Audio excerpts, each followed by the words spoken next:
नमस्ते बिटिया, हमेशा खुश रहो बिटिया।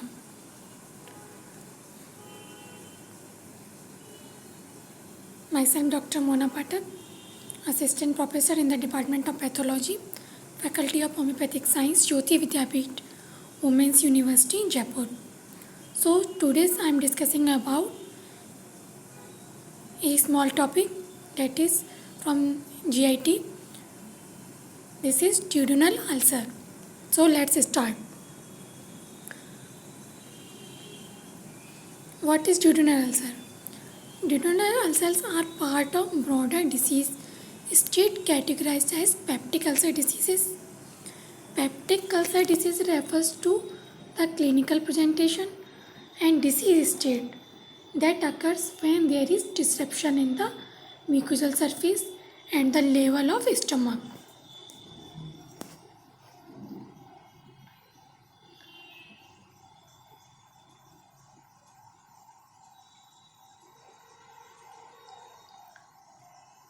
Or first part of the small intestine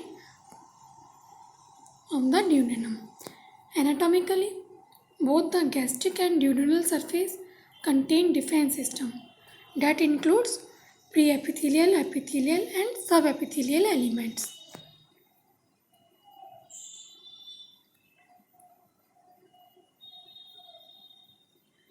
Ulceration occurs from the damage to the mucosal surface that extend beyond the superficial layer, while most duodenal ulcers present with dyspepsia as the primary associated symptom. The presentation can range in severity levels, including gastrointestinal bleeding, gastric outlet obstruction, perforation, fistula, and double.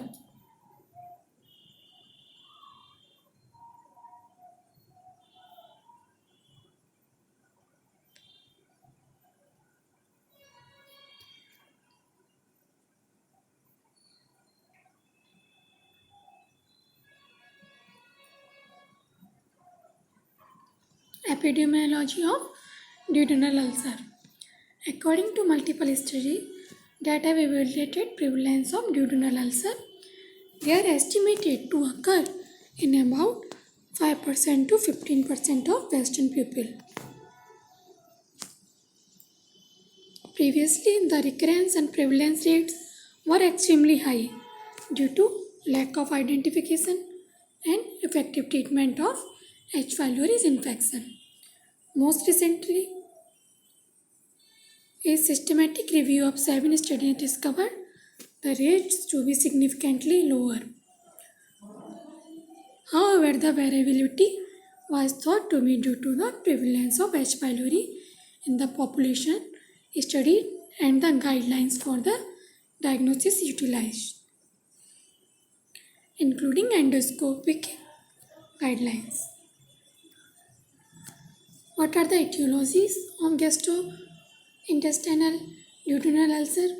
The two primary causes of duodenal ulcer are a history of recurrent heavy NSAID use and diagnosis of H. pylori infection.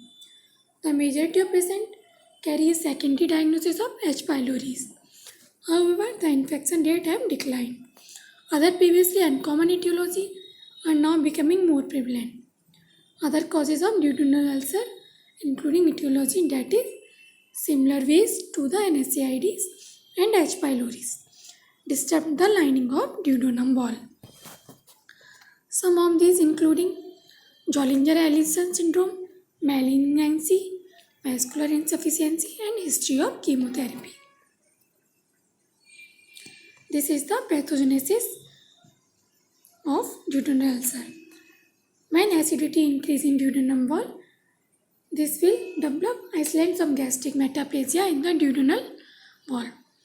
This will develop colonization of the H. pylori bacteria. That bacteria develop urease enzyme. This will causes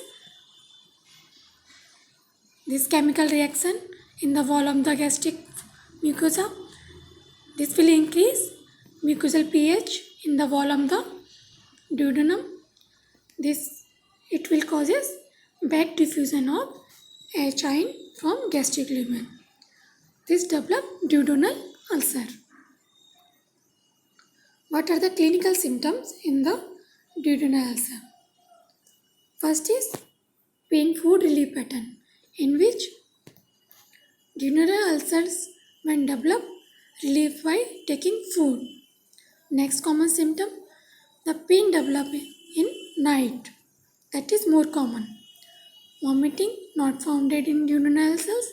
Obesity is common. These are the difference between gastric ulcer and duodenal ulcer.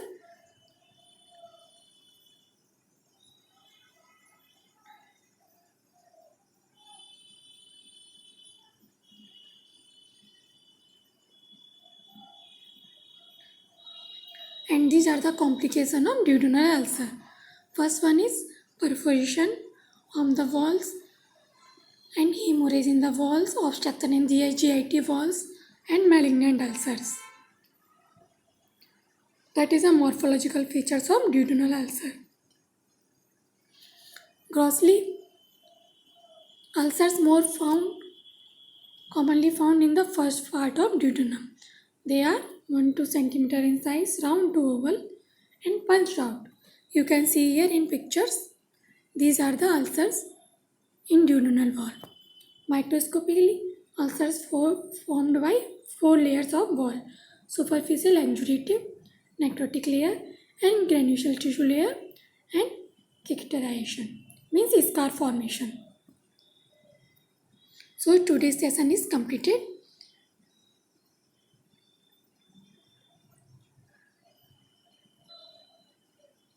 Thank you.